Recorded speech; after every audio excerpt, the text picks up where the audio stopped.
मैं जामवंत हूं। कल हमने देखा कि कैसे कृष्ण ने अर्जुन को आत्मा और स्थित प्रज्ञता का ज्ञान दिया, पर अर्जुन के भीतर अब एक नया प्रश्न जन्म लेता है। अगर आत्मा अमर है और फल की अपेक्षा नहीं करनी, तो फिर कर्म क्यों करें? गोविंद, यदि आप बुद्धि को कर्म से श्रेष्ठ मानते हैं, तो फिर मुझे युद्ध के लिए क्यों प्रेरित कर रहे हैं?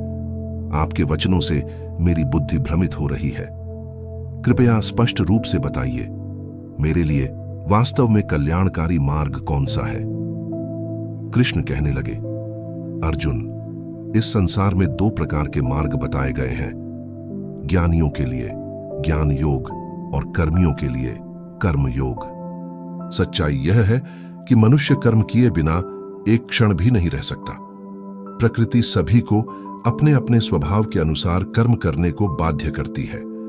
जो व्यक्ति बाहर से कर्म नहीं करता पर मन से विषयों में उलझा रहता है, वह धूर्त है।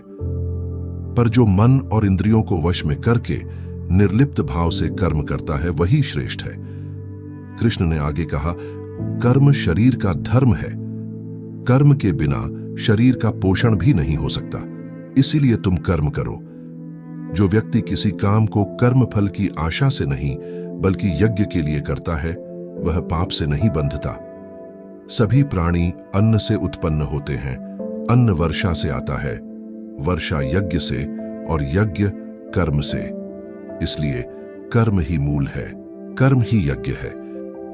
जो व्यक्ति आत्मा में स्थित है, वह अपने समस्त कर्मों को यज्ञ समझकर भगवान को अर्पण कर देता है।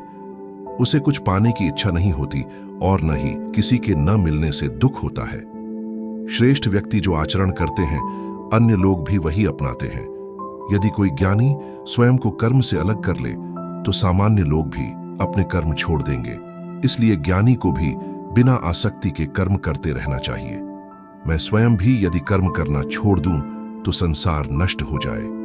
इसीलिए अर्जुन, कर्म को कभी मत छोड़ो, पर उसका भाव शुद्ध रखो।